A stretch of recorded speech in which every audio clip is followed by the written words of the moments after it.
കൂട്ടുകാരെ, എല്ലാവർക്കും നിജൂസ് വേൾഡിൻ്റെ പുതിയൊരു വീഡിയോയിലേക്ക് സ്വാഗതം. എല്ലാവരും സുഖമായിട്ടിരിക്കുന്നെന്ന് വിശ്വസിക്കുന്നു. ഞങ്ങളിവിടെ സുഖമായിട്ടിരിക്കുകയാണ്. അപ്പോൾ എല്ലാവരും സന്തോഷത്തോടെയും ആരോഗ്യത്തോടെയും ഒക്കെ ഇരിക്കുക കേട്ടോ. ഒരുപാട് പേര് നമ്മുടെ ചാനലിൽ വന്ന് ചോദിക്കുന്ന ഒരു സംശയത്തിനെ പറ്റിയിട്ടാണ് ഇന്നത്തെ വീഡിയോയിൽ സംസാരിക്കുന്നത് കേട്ടോ. ഇവിടെ സംസാരിക്കാനായിട്ട് പോകുന്നത് ലോ മെൻസ്ട്രൽ ബ്ലീഡിങ്ങിനെ പറ്റിയിട്ടാണ്. സാധാരണയായിട്ട് എല്ലാവരും വന്ന് ചോദിക്കുന്നുണ്ട്, ചേച്ചി മെൻസ്ട്രൽ ബ്ലീഡിങ് കുറവാണ്, അല്ലെങ്കിൽ എത്രത്തോളമാണ് ഒരു സ്ത്രീക്ക് നോർമലായിട്ട് മെൻസ്ട്രേഷൻ വേണ്ടത്, എത്ര ദിവസം ബ്ലീഡിങ് ഉണ്ടാവണം, ഇതൊക്കെ എല്ലാവർക്കും സംശയമാണ്. പീരിയഡ്സിൻ്റെ ബ്ലഡ് കുറഞ്ഞു പോയി കഴിഞ്ഞാൽ അത് പ്രഗ്നൻസി അഫക്റ്റ് ചെയ്യുകയോ അങ്ങനെയുള്ള ഒരുപാട് സംശയങ്ങളുണ്ട്. അപ്പോൾ നമുക്കതെല്ലാം ഇന്ന് കൃത്യമായിട്ട് നോക്കാം. വീഡിയോ നമുക്ക് സ്റ്റാർട്ട് ചെയ്യാം. നിങ്ങൾക്ക് ഹെൽത്തി ആയിട്ടുള്ളൊരു മെൻസ്ട്രേഷൻ ആണ് ഉണ്ടാവുന്നതെങ്കിൽ അതിൽ ഒരു 2 ദിവസത്തിനേക്കാളും കൂടുതൽ നിങ്ങൾക്ക് ബ്ലീഡിങ് ഉണ്ടാക്കും. പക്ഷേ നോർമലി നമുക്ക് പോകുന്ന മെൻസ്ട്രേഷൻ 2ാമത്തെ ദിവസം തന്നെ നിങ്ങൾക്ക് അവസാനിക്കുന്നുണ്ടെങ്കിൽ ലെസ് ദാൻ 2 days മാത്രമാണ് നിങ്ങൾക്ക് ബ്ലീഡിങ് ഉണ്ടാവുന്നുണ്ടെങ്കിൽ അത് ലോ മെൻസ്ട്രൽ ബ്ലീഡിംഗ് ആണ്, ലോ പീരിയഡ് ഫ്ലോ ആണ്. അത് പല സ്ത്രീകൾക്കും ഇൻഫെർട്ടിലിറ്റി ഇഷ്യൂസ് ഉണ്ടാകാൻ വേണ്ടിയിട്ട് കാരണമാകുന്നു. ഹെൽത്തി ആയിട്ടാണ് നമുക്ക് മെൻസ്ട്രേഷൻ പോകുന്നതെങ്കിൽ പീരിയഡ്സിൻ്റെ ബ്ലീഡിങ് പോകുന്ന ദിവസം നമ്മൾ അറ്റ്ലീസ്റ്റ് 3 പാഡെങ്കിലും ഒരു ദിവസം ചേഞ്ച് ചെയ്യേണ്ടതായിട്ട് വരുന്നു. 3 പാഡ് മൊത്തം ഫുള്ള് നിറഞ്ഞതിന് ശേഷം നമുക്ക് ചേഞ്ച് ചെയ്യേണ്ട അത്രയും ബ്ലീഡിങ് നിങ്ങൾക്കുണ്ടെങ്കിൽ ഒരു 2 ദിവസമെങ്കിലും ഇതുപോലെ നിങ്ങൾക്ക് പോകുന്നുണ്ടെങ്കിൽ നിങ്ങൾക്ക് ഉണ്ടാകുന്നത് ഹെൽത്തി ആയിട്ടുള്ള ഒരു മെൻസ്ട്രേഷൻ ആണെന്ന് നമുക്ക് പറയാൻ സാധിക്കും. എന്നാൽ ഒരു ദിവസം നമുക്ക് തുടങ്ങുന്നു, ചെറിയ ചെറിയ സ്പോട്ടിങ് മാത്രമേ ഉള്ളൂ, 2ാമത്തെ ദിവസം ആകുമ്പോൾ ഫുള്ളായിട്ട് നിന്ന് പോകും. അങ്ങനെയാണ് നിങ്ങൾക്ക് പോകുന്നതെങ്കിൽ അതൊരിക്കലും ഹെൽത്തി ആയിട്ടുള്ള ഒരു പീരിയഡ്സ് അല്ല. അങ്ങനെ പോകുന്ന പീരിയഡ്സിനെ കണ്ടുകൊണ്ട് ആശ്വസിച്ച് നിൽക്കുന്ന ഒരുപാട് പേരുണ്ട്. ജോലിക്ക് പോകുന്നവരൊക്കെ ആണെങ്കിലോ അല്ലെങ്കിൽ ഒരുപാട് വേദനയുള്ളവരൊക്കെയാണ് പീരിയഡ്സിൻ്റെ സമയത്തെങ്കിൽ ബ്ലീഡിങ് കുറയുമ്പോഴേക്കും അവർക്ക് ആശ്വാസമാണ്, ഇതൊന്ന് കഴിഞ്ഞല്ലോ എന്ന് വിചാരിക്കും. പക്ഷേ പ്രഗ്നൻസി ട്രൈ ചെയ്യുന്നവരാണെങ്കിൽ അത് നിങ്ങളിൽ എന്തെങ്കിലും ഹോർമോണൽ ഇംബാലൻസസോ മറ്റുള്ള പ്രശ്നങ്ങളോ ഒക്കെ ഉണ്ടാകുന്നതിൻ്റെ കൂടി സൂചനയായിരിക്കും കേട്ടോ. ആ ഇൻഫെർട്ടിലിറ്റി അഫക്റ്റ് ചെയ്യുന്ന ആ ലക്ഷണങ്ങൾ എന്തൊക്കെയാണെന്ന് നമുക്ക് നോക്കാം. ഏറ്റവും ആദ്യത്തേതെന്ന് പറയുന്നത് ഓവുലേഷൻ നടക്കാത്തത് കൊണ്ടായിരിക്കും. ഓവുലേഷൻ എന്ന് പറയുന്ന ഒരു പ്രവർത്തനം നമ്മുടെ ഏതെങ്കിലും ഒരു അണ്ഡാശയത്തിൽ നിന്ന് അണ്ഡം പുറത്തേക്ക് വരുന്ന ഒരു സിറ്റുവേഷനാണ്. പീരിയഡ്സ് ഉണ്ടാകുന്ന ഒരു സ്ത്രീക്ക് എല്ലാ മാസവും ഓവുലേഷൻ ഉണ്ടായിക്കൊള്ളണമെന്നില്ല. അതുപോലെ എല്ലാ മാസവും ഓവുലേഷൻ നടക്കുന്ന ഒരു സ്ത്രീക്ക് പീരിയഡ്സും ഉണ്ടായിക്കൊള്ളണമെന്നില്ല.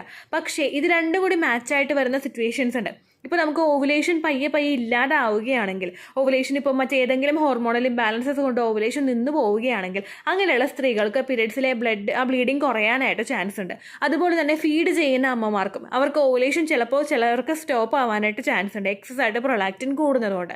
അങ്ങനെയുള്ളവർക്കും പീരിയഡ്സ് ചിലപ്പോൾ പോകുന്നതിൻ്റെ അളവ്, ബ്ലീഡിങ്ങിൻ്റെ അളവ് വളരെയധികം കുറവായിരിക്കും.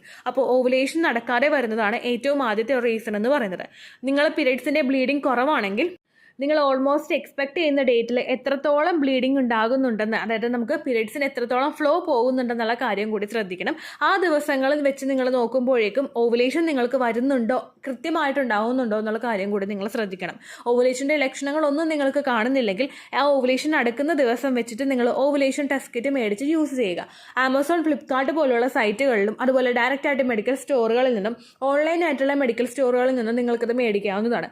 അത് ഉപയോഗിച്ചിട്ട് ഓവുലേഷൻ ടെസ്റ്റ് കിറ്റ് കൃത്യമായിട്ട് നിങ്ങൾ യൂസ് ചെയ്യുക. അവരുടെ പുറകിൽ പറഞ്ഞിട്ടുള്ള ഡയറക്ഷൻസ് അനുസരിച്ചിട്ട് ഓവുലേഷൻ ടെസ്റ്റ് കിറ്റ് ഉപയോഗിക്കുക. ആ സമയത്ത് മാത്രം നിങ്ങൾ സാമ്പിൾ കളക്ട് ചെയ്യുക കേട്ടോ.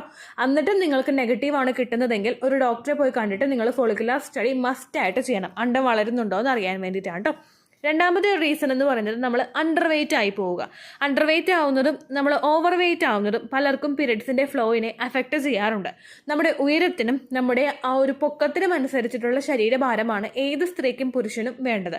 അതിനേക്കാളും ഓവറായിട്ട് കുറഞ്ഞു പോവുകയോ കൂടി പോവുകയോ ചെയ്ത് കഴിഞ്ഞാൽ അതും നിങ്ങളുടെ ഫെർട്ടിലിറ്റിയെ സാരമായിട്ട് ബാധിക്കും. അതുപോലെ തന്നെ പീരിയഡ്സിൻ്റെ ആ ഒരു ഫ്ലോ നിൽക്കുന്നതിനും കുറച്ചങ്ങോട്ട് പോകുമ്പോഴേക്കും പീരിയഡ്സേ ഇല്ലാതാവുന്നതിനും അത് കാരണമാവുന്നുണ്ട് കേട്ടോ. അപ്പോൾ ബ്ലീഡിങ് കുറവുള്ളവരാണ് നിങ്ങളെങ്കിൽ നിങ്ങളുടെ ഉയരത്തിനും നിങ്ങളുടെ പ്രായത്തിനും അനുസരിച്ചിട്ടുള്ള വെയിറ്റ് ആണോ നിങ്ങൾക്കുള്ളതെന്ന് നിങ്ങൾ ശ്രദ്ധിക്കണം കേട്ടോ. 3ാമത്തെ റീസണാണ് തൈറോയ്ഡ്. ഹൈപ്പോ തൈറോയിഡിസവും ഹൈപ്പർ തൈറോയിഡിസവും നിങ്ങൾക്ക് ഉണ്ടാകുന്നുണ്ടെങ്കിൽ അതും നിങ്ങളുടെ പീരിയഡ്സിനെ അഫക്റ്റ് ചെയ്യും. ഒരുപാട് പേര് ചോദിക്കുന്നുണ്ട്, ചേച്ചി തൈറോയിഡ് ഉണ്ട്, അപ്പോൾ എനിക്ക് പ്രഗ്നൻസി കിട്ടുമോ എന്ന് ചോദിക്കുന്നവരുണ്ട്.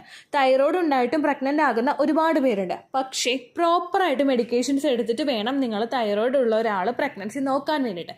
കാരണം അതല്ലെങ്കിൽ പ്രഗ്നൻസിയിൽ ഒരുപാട് കോംപ്ലിക്കേഷൻസ് നിങ്ങൾക്ക് ഉണ്ടാവാനായിട്ട് ചാൻസ് ഉണ്ട്. ഒട്ടും ടെൻഷൻ ആവേണ്ട, ഡോക്ടർ എഴുതി തന്ന തൈറോയിഡിൻ്റെ മെഡിസിൻ കൃത്യമായിട്ട് എടുത്താൽ മതി, ഒരു പ്രശ്നം നമുക്ക് അവിടെ ഉണ്ടാവില്ല കേട്ടോ. അത് നിങ്ങൾ ശ്രദ്ധിക്കുക. നാലാമത്തെ റീസണാണ് PCOD അല്ലെങ്കിൽ PCOS.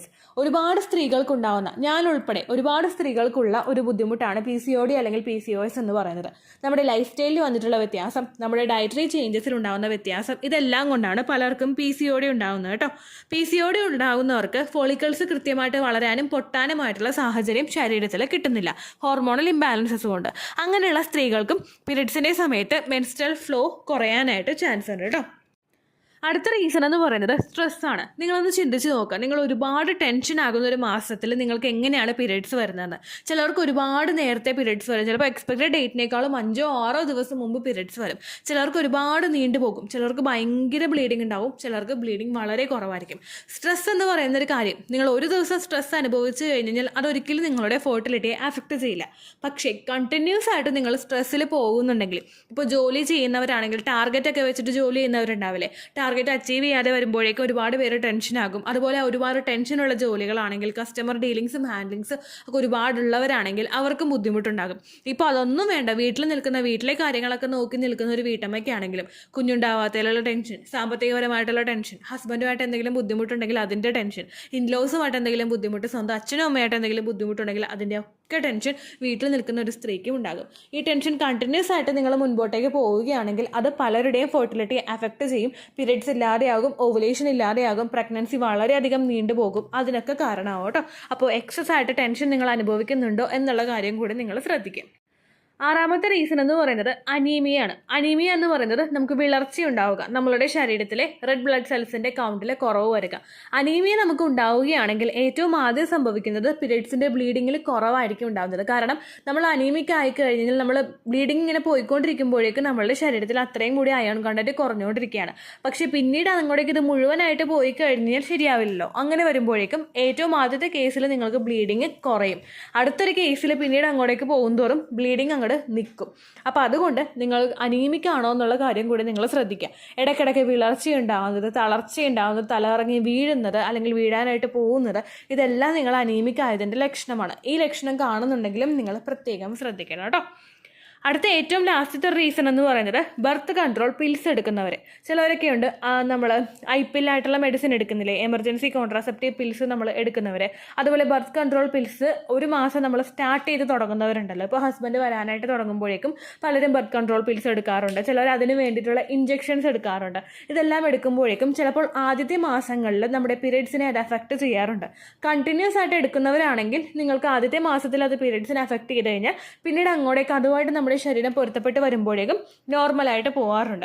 പക്ഷേ നമ്മളിപ്പോൾ എമർജൻസി കോൺട്രാസെപ്റ്റീവ് പിൽസ് എടുക്കാറില്ലേ, IPL പോലെയുള്ള മെഡിസിനൊക്കെ നമ്മൾ എടുക്കുന്ന സമയത്ത് ചിലർക്ക് ഇറഗുലർ ആയിട്ട് സ്പോട്ടിങ് ഉണ്ടാവാറുണ്ട്. ചിലപ്പോൾ IPL എടുത്ത് ആദ്യത്തെ ആഴ്ച കഴിയുമ്പോൾ തന്നെ ബ്ലീഡിങ് ഉണ്ടാകും, ചിലർക്ക് ഒരുപാട് ബ്ലീഡിങ് നീണ്ടുപോകും, ചിലർക്ക് ഭയങ്കര ഫ്ലോ ഉണ്ടാകും, ചിലർക്ക് ഒട്ടും ഫ്ലോ ഉണ്ടാവില്ല. അതും അതിൻ്റെ ഒരു റീസൺ ആണ് കേട്ടോ. അപ്പോൾ നിങ്ങൾ ഇത്തരത്തിലുള്ള സിറ്റുവേഷൻസിൽ കൂടെ കടന്നു പോകുന്നവരാണോ എന്ന് ഏറ്റവും ആദ്യം മോണിറ്റർ ചെയ്യണം. പീരിയഡ്സിൻ്റെ ബ്ലീഡിങ് നിങ്ങൾക്ക് കുറവാണെങ്കിൽ നിങ്ങൾക്ക് വീട്ടിൽ തന്നെ ചെയ്യാനും പറ്റുന്ന ഒരു ഹോം റെമഡിയാണ് മാതള നാരങ്ങ കഴിക്കുക, അതുപോലെ തന്നെ ബീറ്റ്റൂട്ട് കഴിക്കാം. പിന്നെ നമ്മൾ ഉണക്കമുന്തിരി വെള്ളത്തിലിട്ടിട്ട് രാവിലെ എഴുന്നേൽക്കുമ്പോൾ തന്നെ ആ വെള്ളം അങ്ങോട്ട് കുടിക്കുക, അതുപോലെ തന്നെ ഉണക്കമുന്തിരിയും ഒപ്പം അങ്ങോട്ട് കഴിക്കുക. ഇതെല്ലാം നിങ്ങൾക്ക് ആ ഒരു ബ്ലീഡിങ് ഒന്ന് കൺട്രോൾ ചെയ്യാനായിട്ട് സഹായിക്കും. അതുപോലെ എള്ള് കഴിക്കുന്നതൊക്കെ നല്ലതാണ്. പക്ഷേ നിങ്ങൾ ഏറ്റവും ആദ്യം ശ്രദ്ധിക്കേണ്ട കാര്യം, ഒരു മാസം നിങ്ങൾക്ക് ബ്ലീഡിങ് വളരെയധികം കുറവ് പോകുന്നുണ്ടെങ്കിൽ അടുത്ത മാസവും എങ്ങനെയാണ് അത് പോകുന്നതെന്ന് ശ്രദ്ധിക്കുക. നെക്സ്റ്റ് മന്തും നിങ്ങൾക്ക് ബ്ലീഡിങ് വളരെ കുറവായിട്ടാണ് പോകുന്നതെങ്കിൽ പിന്നെ നിങ്ങൾ വെയിറ്റ് ചെയ്യാനായിട്ട് പാടില്ല, ഉടനെ ഒരു ഡോക്ടറെ പോയി കാണണം. ആ ഡോക്ടറോട് തരുന്ന മെഡിസിൻ എടുക്കുന്നതോടൊപ്പം നിങ്ങൾക്ക് ഈ ഹോം റെമഡീസും ഫോളോ ചെയ്യാവുന്നതാണ്. അല്ലാതെ ഹോം റെമഡീസ് കൊണ്ട് മാത്രം നമ്മൾ രക്ഷപ്പെടുമെന്ന് നമ്മൾ വിചാരിക്കരുത്. കാരണം ഇത് നമ്മൾ എന്താണ് കണ്ടീഷൻ എന്ന് മനസ്സിലാക്കിയിട്ട് വേണം ഹോം റെമഡീസും ഒപ്പം ഡോക്ടർ തരുന്ന മെഡിസിനും നമ്മൾ എടുക്കാൻ വേണ്ടിയിട്ട് കേട്ടോ. അപ്പോൾ ഇത്രയേ ഉള്ളൂ വീഡിയോ. യൂസ്ഫുൾ ആയി കാണുമെന്ന് വിശ്വസിക്കുന്നു. ബ്ലീഡിങ് നിങ്ങൾക്ക് കുറവാണെങ്കിൽ അത് ഉറപ്പായിട്ട് നിങ്ങളുടെ ഫെർട്ടിലിറ്റിയെ ബാധിക്കും എന്നുള്ള കാര്യം നിങ്ങൾ മസ്റ്റായിട്ട് ശ്രദ്ധിക്കണം കേട്ടോ.